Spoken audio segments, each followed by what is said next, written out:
9월이 되니까 확실히 선선해졌습니다. 그러니까 가을이란 느낌이 들죠. 그러다 보니까 이제 가을에 그냥 가만히 있을 수 없어 이것저것 가고 싶은 마음이 들기도 하고 그런데 빨리 상황이 좀 좋아져서 우리 교우들과 이것저것 또 가고 같이 느끼고 또 기도하고 그랬으면 좋겠다 싶습니다. 서울에서 그렇게 가깝지는 않으면서 그렇게 멀지도 않은 도시가 강원도 춘천입니다. 춘천에 종종 가을에 가기도 했던 것 같습니다. 춘천에 가게 되는 방법이 승용차로도 갈 수 있고 기차로도 갈 수 있는데 제가 기차로 가보지는 않았습니다. 그런데 이렇게 찾아보니까 우리 지역에서 전철을 한두 번 갈아타고 거기 신내동에 가면 경춘선 전철을 타게 돼 있더라고요. 그러니까 경춘선 전철을 타고 제가 인터넷으로 검색해 보니까 1시간 7분 걸려요. 1시간 7분이면 어디에 도착하냐면 춘천 김유정역에 도착을 하게 되더라고요. 김유정역. 여러분, 김유정이라고 하는 분은 동백꽃이라고 하는 단편 소설의 저자로 알려져 있고 일제강점기 때 활동했던 분입니다. 춘천 출신이라 아마 그곳에서는 김유정 하면 매우 중요한 그런 인물인 것 같습니다. 그래서 전철역도 이름이 김유정역이에요. 김유정역에 가면 현대식 그 역사가 있죠. 그래서 거기 사람들이 타고 내립니다. 그런데 김유정역을 가는 거는 다른 이유도 있겠지만 그 오래된 옆에 있는 지금은 운영하지 않는 역에 가기 위해서 그곳에 가는 경우가 있습니다. 일종의 관광지입니다. 그래서 김유정역이 있고 김유정 폐역이 있어요. 바로 옆에 붙어 있어요. 바로 옆에 있어요. 그러니까 사람들이 거기에 가서 김유정역에 가는 게 아니라 김유정 폐역을 가는 거예요. 거기 가면 오래된 조그만 역사가 있고요. 그 앞에 예전에 달렸을 그런 기차가 있어요. 기차가 있는데 그 기차를 그냥 세워놨습니다. 그리고 가만 보니까 북카페로 만들어서 기차를 이렇게 말하자면 재활용을 하더라고요. 그리고 그 앞에 보면 오래된 옛 철로가 있습니다. 그리고 가을이니까 아마 코스모스가 아마 길 옆에 좀 있을 것 같고 그다음에 나무 벤치가 있고 그렇습니다. 거기 가서 둘러보고 걸어보고 그다음에 사진 찍고 오래된 그 기차에 올라가서 이렇게 들여다보고 이렇게 하고 또 앉아도 있고 이렇게 오곤 합니다.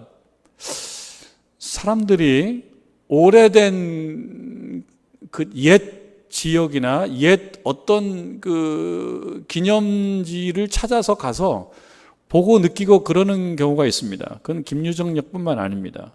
또 다른 곳도 있습니다. 그러니까 왜 그런 곳에 갈까? 오래되고 현대식도 아닌 또 작고 이런 데를 왜 찾아갈까? 이렇게 한번 생각해 보면 사람들에게는 어떤 그 그리움의 대상이 있어요. 그리움의 대상이 있는데 그립다고 해서 다 찾아갈 수 있는 곳은 아닌 것입니다. 그래서 찾아가는 곳들, 우리가 달리 표현하면은 일종의 마음의 고향이라고 생각하고 찾아가는 것은 아니겠는가, 그 생각 들어요. 그럼 거기를 가면 내가 거기서 자란 곳은 아니지만 내가 자란 어떤 그곳을 추억하게 되고 내 과거와 만나고 우리의 과거와 만나고 그런 것이죠. 그러면서 그 과거의 아름다움을 또 추억하면서 또 힘을 얻기도 하고 위로를 받기도 하고 그러는 것 같습니다. 그래서 그런 마음의 고향이라고 생각되는 오래된 어떤 곳, 그것이 화려하지 않아도 그것을 찾아가는 것도 같습니다. 야곱의 나이가 지금 147세가 되었어요. 여러분, 야곱이 애굽에 이렇게 내려갔을 때가 130세라고 그랬죠? 내 나그네 길의 세월이 130년이라 험악한 세월을 보냈다라고 했던 때가 17년 전입니다. 지금은 17년이 흘렀습니다. 야곱의 마음속에는 17년 전 그 기근의 땅이 지금도 마음속에 있습니다. 지금은 그가 살고 있는 땅은 고센 땅이고 더 여유롭고 살만한 땅인데, 그런데 17년이 흐른 어떤 때에 야곱이 추억하는 것은 그 기근 때문에 어쩔 수 없이 내려왔던 기근의 땅, 가나안 땅이었어요. 왜 그 생각을 했을까? 마음의 고향이고 그곳이 자기의 존재의 기반이며 존재의 근거라고 생각한 것이 아니겠는가? 그런 생각을 한번 해보게 됩니다. 우리가 오늘 읽은 말씀 창세기 47장 이 끝부분의 이 말씀은요, 야곱이 애굽에 내려와서 17년을 거의 살았던 시점이고요. 그 야곱의 인생이 이제 마무리되는 정말 야곱의 말년입니다. 17년 전에는 어떤 일이 있었습니까? 야곱의 17년 전, 창세기 46장으로 한번 돌아가 보면 17년 전에 어떤 일이 있었는지 하나의 에피소드를 우리가 만나게 되는데요. 한번 볼까요? 46장 1절로 4절까지 말씀인데요. 이스라엘이 모든 소유를 이끌고 떠나 브엘세바에 이르러, 그렇게 되어 있습니다. 이스라엘이, 야곱입니다. 야곱이 모든 소유 그리고 70여 명의 가족들을 데리고 가는 거예요. 소유를 이끌고 떠나라는 이 두 글자, 한국말로 떠나다라는 이 두 글자, 잘 생각해 보면 이게 참 많은 사연을 담고 있을 수 있는 표현이에요. 떠난다라고 하는 것은 이별이기도 하고요. 이별이다라고 하는 것은 아쉽고 섭섭하고 슬프고 또 한편으로는 두렵기도 할 수가 있습니다. 그 떠나는 목적지가 어디냐에 따라서 그 불안함과 두려움은 더 커질 수도 있습니다. 떠나 브엘세바에 이르렀다. 브엘세바는 어디냐면 이스라엘 저 아래 지방인데요. 여기를 지나가면 이제 사막입니다. 광야입니다. 그러니까 그 가나안 땅을 떠나서 이제는 가나안 땅 가장 마지막 관문 여기를 지나게 되면 이제는 애굽으로 가는 거예요. 그게 마지막 지역입니다. 가나안 땅의 거의 마지막 지역, 마지막 관문인 브엘세바에 이르렀습니다. 아직 그 땅을 완전히 떠난 거 아닙니다. 이 땅은 어떤 땅이냐? 고향 땅이고 약속의 땅이지만 또 한편은 기근의 땅입니다. 기근 때문에 애굽을 향해 가고 있는 거예요. 물론 요셉도 만나야 되지만요. 브엘세바에 이르러서 그의 아버지의 하나님께 희생제사를 드린다. 예배를 드리는 것입니다. 떠난다라는 마음속에 불안함도 있고 두려움도 있었던 것 같습니다. 왜? 46장 2절 3절을 이어서 보게 되면 그 밤에 하나님이 이상 중에 이스라엘에게 나타나 이르시되 야곱아 야곱아 하는지라 야곱이 이르되 내가 여기 있나이다 하매 3절 하나님이 이르시되 나는 하나님이라 내 아버지의 하나님이니 그 다음에 애굽으로 내려가기를 두려워하지 말라. 이렇게 하나님께서 야곱에게 말씀을 하고 계시는 거예요. 애굽으로 내려가는 것을 두려워하지 말라. 두려워하고 있지도 않은데 하나님께서 야곱에게 막 두려워하지 말라고 하겠습니까? 두려움이 있는 거예요. 그럼 어떤 두려움이 있을까? 떠나는 두려움도 있고 다시 돌아올 수 있을까라는 두려움도 있을 거고요. 그리고 그곳에 가서 어떤 일이 벌어질까? 요셉은 어떻게 되어 있을까? 내가 그곳에 한동안 살게 된다면 제대로 살 수 있을까? 그리고 내가 여기를 떠나는 것이 지금 이게 괜찮은 건가? 이 땅이 지금 기근의 땅이기는 하지만, 기근이 있는 기근의 땅이기는 하지만 하나님께서 불러서 살게 해주신 이곳을 떠난다라고 하는 것, 이거 괜찮을까? 그냥 나 혼자 막 떠나서는 안 되는데 하나님의 허락이 없이, 하나님의 승인이 없이 막 떠날 수 있는 땅은 아닌데, 이런 여러 가지 복합적인 감정이 이 제사 드리는 상황 속에 있는 거예요. 기도했겠지요. 이런저런 기도를 했을 것입니다. 하나님, 제가 어쩔 수 없이 떠납니다. 불안하고 두려움은 있지만 어쩔 수 없이 떠나게 됨을 하나님 아시지요. 저를 지켜주십시오. 이런 기도를 하지 않았을까. 그리고 그 기도를 받으시고 하나님께서 야곱에게 나타나셨습니다. 그리고 말씀하셨습니다. 뭐라고 하셨습니까? 두려워하지 말라. 내가 거기서 너로 큰 민족을 이루게 하리라. 이렇게 말씀하시고요. 그리고 4절 말씀 보면 사실 좀 울컥하고 뭉클한 부분이에요. 감정이입을 잘해서 읽으면 그렇습니다. 4절에 내가 너와 함께 애굽으로 내려가겠고, 떠나는데 야곱은 총책임자예요. 그리고 지도자예요. 자신이 잘해야 돼요. 책임이 있고 그러다 보니까 불안함이 있고 두려움도 있습니다. 그때 하나님께서 야곱에게 하시는 말씀이에요. 내가 너와 함께 가겠다. 우리가 인생 살면서 어려울 때가 있습니다. 분명히 혼자 있는 건 아닌데 혼자라고 느껴질 때도 사실 있습니다. 여러분들께 가족이 있지만 가족은 내 자신인 것 같으면서도 또 한편으로는 나와 구별되는 존재가 또 가족입니다. 나와 구별된다라는 것이 크게 느껴질 때 어느 순간 내가 혼자 있네라고 생각이 들고 이 나그네 인생길이 좀 외롭고 불안하고 두려울 수도 있습니다. 간혹 그럴 수도 있습니다. 그때는 하나님께 찾아 나오는 겁니다. 이 야곱처럼 하나님께 예배 드리는 겁니다. 하나님께 예배 드리면 나 혼자 있는 것이 아닙니다. 누구와 함께 있는 겁니까? 하나님과 함께 있는 겁니다. 외롭고 고독하고 불안해서 걱정이 돼서 하나님께 기도합니다. 내가 혼자라고 하는 것이 무서워서 내가 하나님께 기도합니다. 기도하는 그 순간은 내 혼자가 아닙니다. 누구와 함께 있습니까? 하나님과 함께 있습니다. 하나님과 함께 있기 때문에 혼자가 아닙니다. 그래서 여러분, 이런 상황을 우리가 경험하게 될 때 우리들도 하나님 앞에 나와서 희생제사를 드려야 됩니다. 그리고 기도하는 겁니다. 이런저런 사정을 아뢰는 겁니다. 내 힘든 이야기도 하고 도움도 요청하고 또 하소연도 하고 하나님과 대화도 하는 겁니다. 그 예배와 기도가 간절하고 순수하면 하나님께서 그냥 두시지 않습니다. 말씀하십니다. 말씀이 임합니다. 뭐라고 임합니까? 4절 말씀처럼 내가 너와 함께 내려가겠다. 그러니까 너 혼자가 아니다.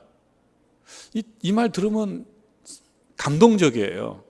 하나님께서 내가 너와 함께 하겠다. 너 혼자라고 생각하지? 네가 혼자 결단하지? 불안하지? 두렵지? 아니야. 내가 너와 함께 할 거야. 윤복희 씨가 부른 여러분이라는 노래가 생각이 나요. 네? 내가 만약 외로울 때 누가 나와 함께 할까? 거기 그 가사에는 여러분인데 이 성경 말씀은 여러분이 아니고 누굽니까? 하나님께서 내가 너와 함께 하겠다. 그리 말씀하시니 이 말씀이 복음인 거예요. 여러분들께 하나님께서 내가 너와 함께 하겠다 하는 그 말씀이 임하시기를 주님의 이름으로 축원합니다.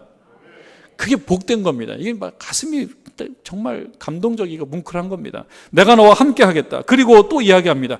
반드시 너를 인도하겠다. 이게 얼마나 감격스러운 말이고 위로가 되고 힘이 되는 말씀인지 몰라요. 야곱이 이 기근의 땅을 뒤로 두고 떠날 때 그 마음에 힘든 것이 있었겠지만 이 말씀을 들었다면 가볍게 떠날 수 있었을 겁니다. 내가 너를 반드시 인도하겠다. 인도해서 어떻게 합니까?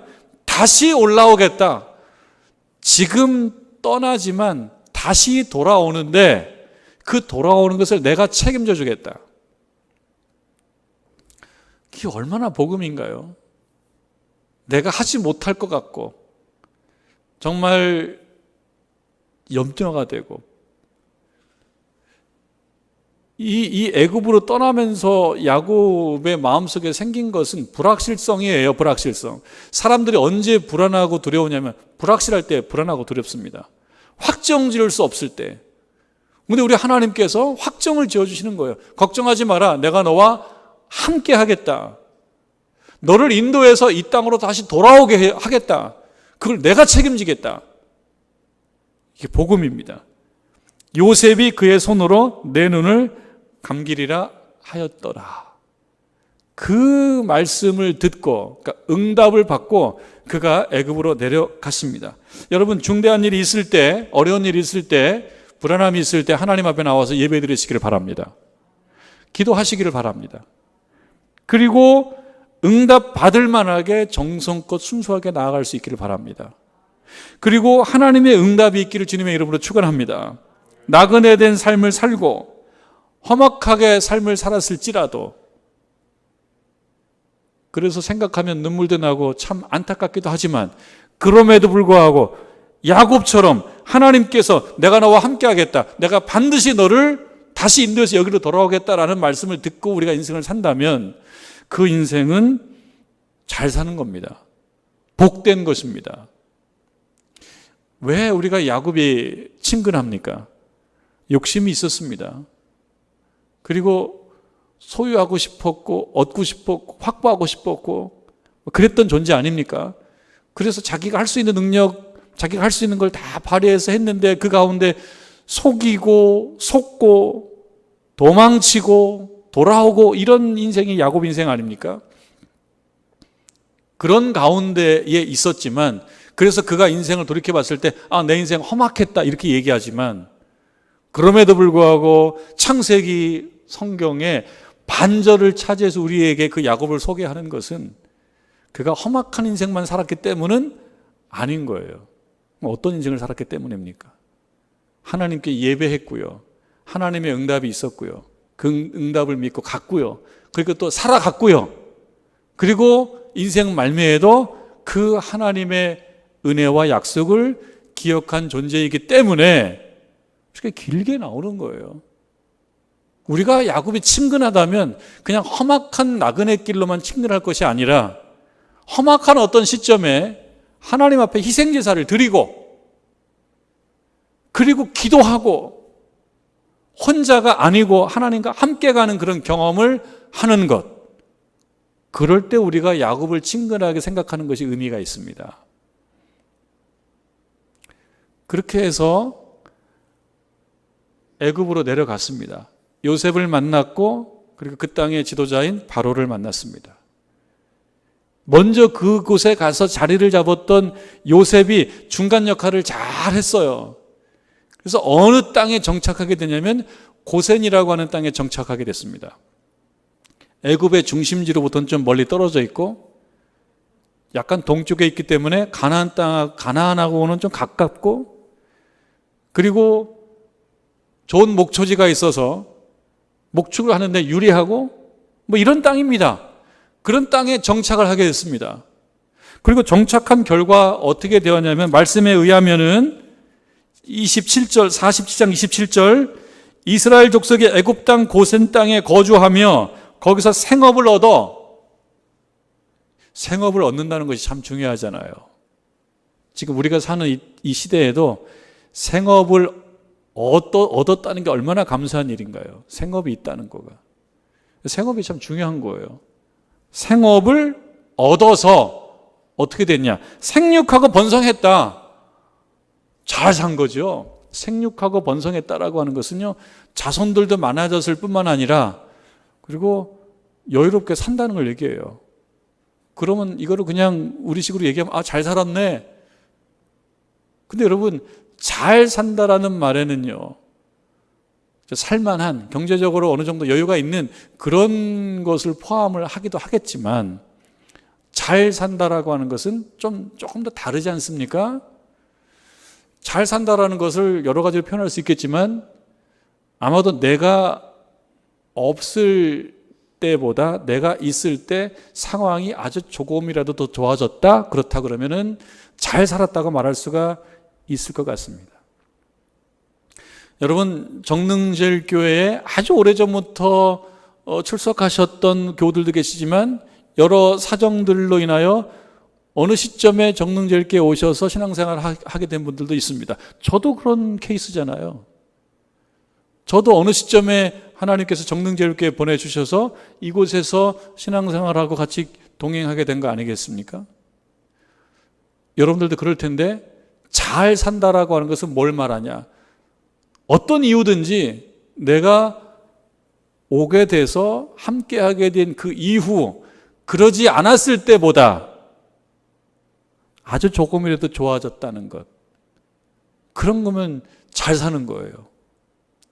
또 어떤 사정 때문에 어쩔 수 없이 잠시 그 공동체에서 떠날 수밖에 없는 상황이었다라고 했을 때, 아, 내가 빠짐으로 인해서 아쉬움도 생기고 안타까움도 생기고 이런 존재, 그 잘 사는 것일 겁니다.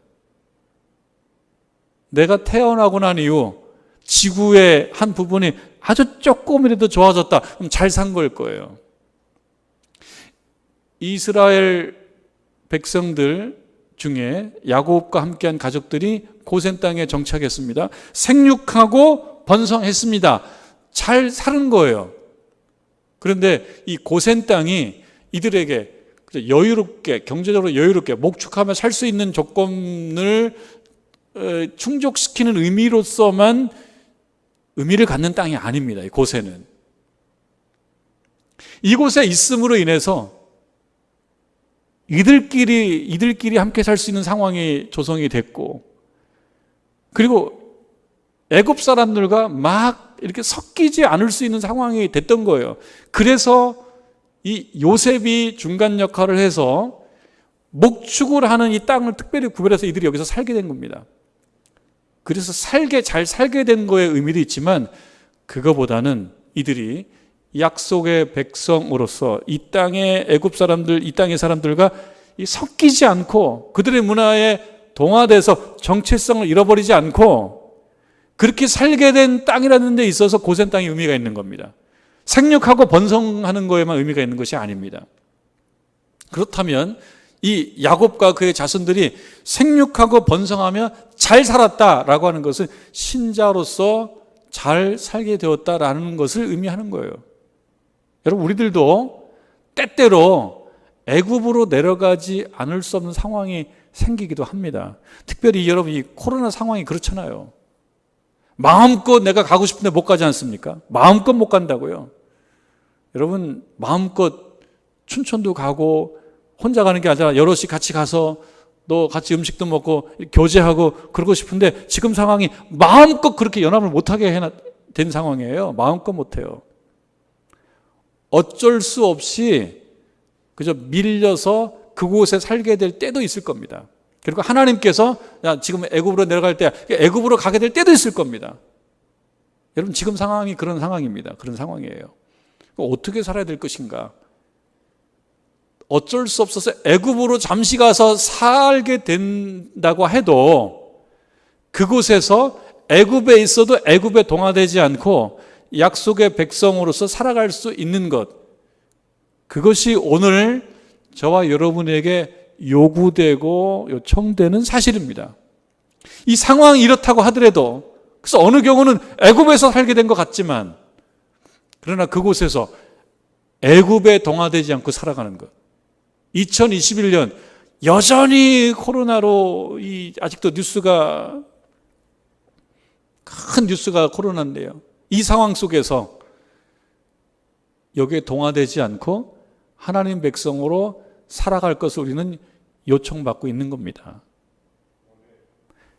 야곱이 고센에서 그렇게 얼마 동안 살아가느냐? 지금 17년 동안 살아가고 있습니다. 17년 동안 살아간 어느 날입니다. 28절, 야곱이 애굽 땅에서 17년을 거주하였으니 그의 나이가 147세라. 그리고 29절, 이스라엘이, 야곱이 죽을 날이 가까우매 그의 아들 요셉을 불러서 그에게 이르되, 물을 조금 마셔야겠어요.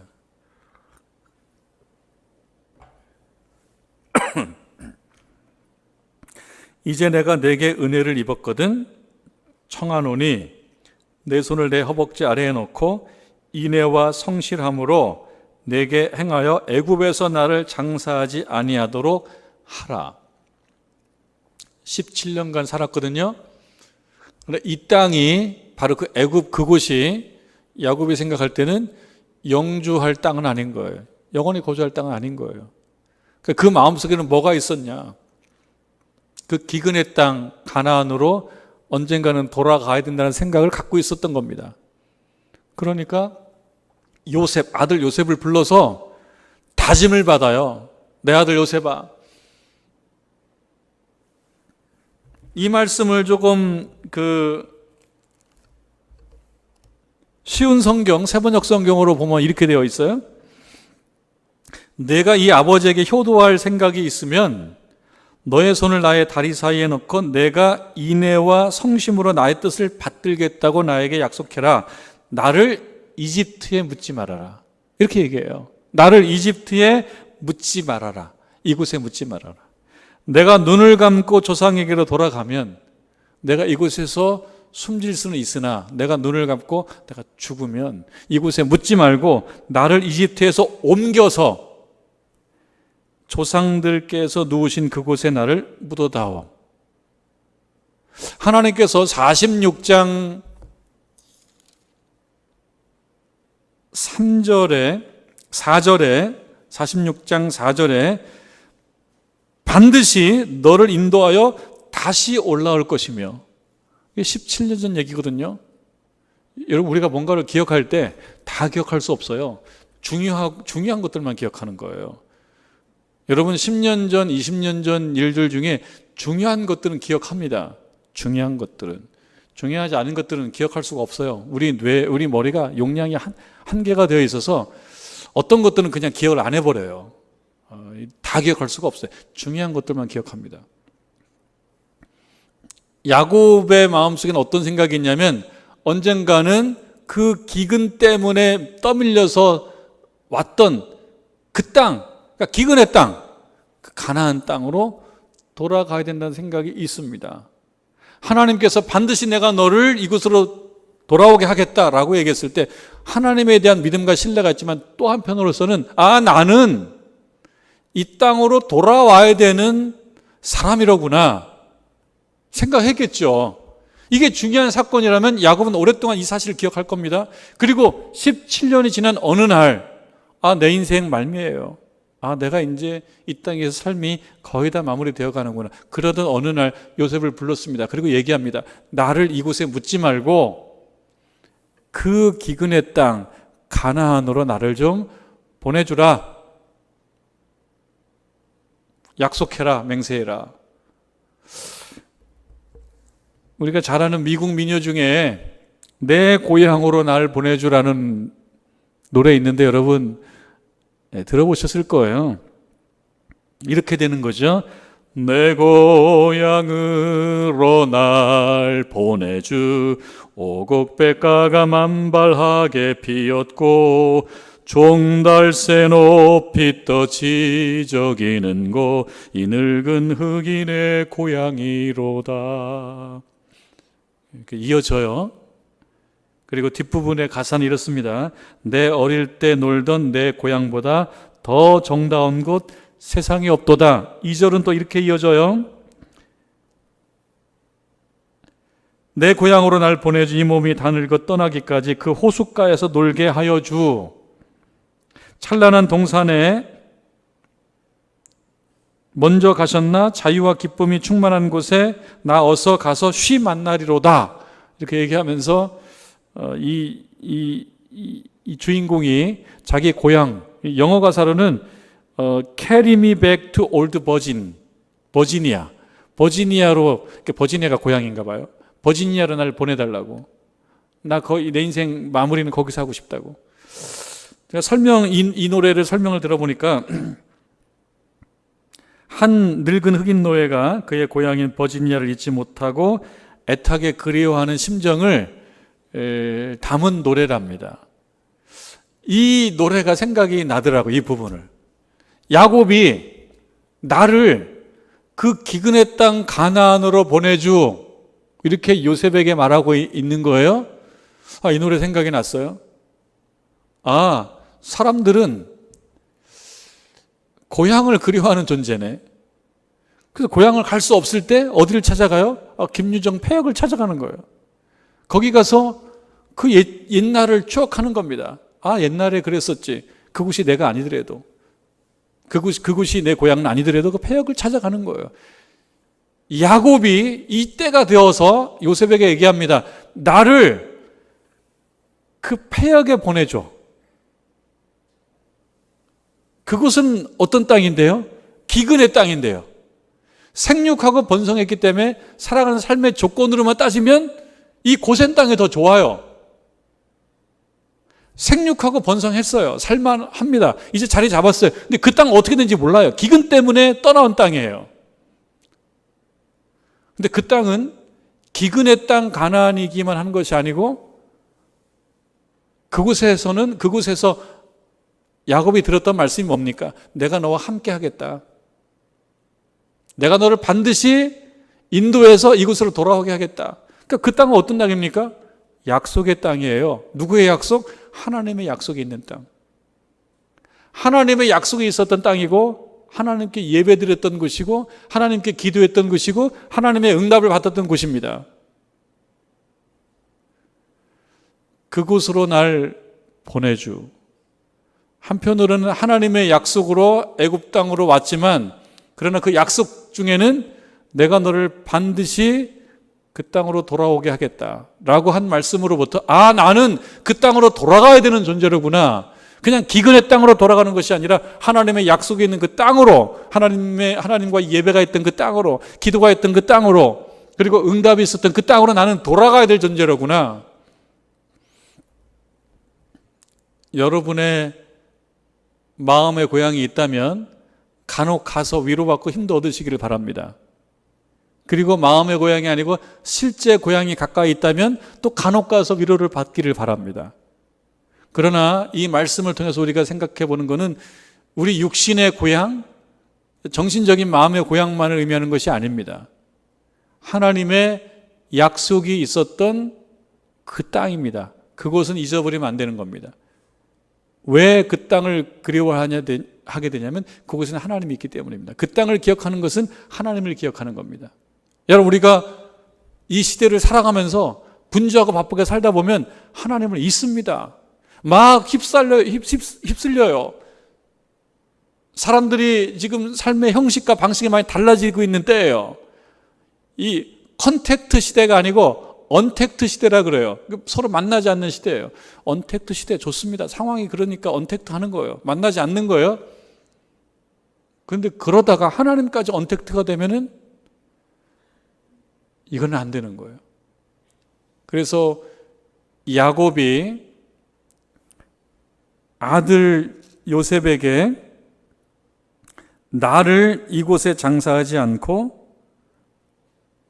나를 그곳으로 보내줘라고 얘기하는 것으로부터 우리가 한 가지 생각해 봐야 될 것은 때때로 그 땅이 기근의 땅이기 때문에 기근 때문에 떠밀려 내려왔다고 하더라도 기근을 찾아가는 것이 아니고 척박한 땅을 찾아가는 것이 아니고 하나님의 약속이 있었던 그 땅, 예배가 있었던 그 땅, 내 기도가 있었던 그곳, 응답이 있었던 그때로 그 상황으로 돌아가야 되겠다라고 하는 마음을 꼭 가지시고 하나님과는 언택트가 아니고 컨택트한 그러한 시간을 보내시면서 하나님의 자녀된 정체성을 꼭 유지해서 살아가는 저와 여러분 되시기를 주님의 이름으로 축원합니다.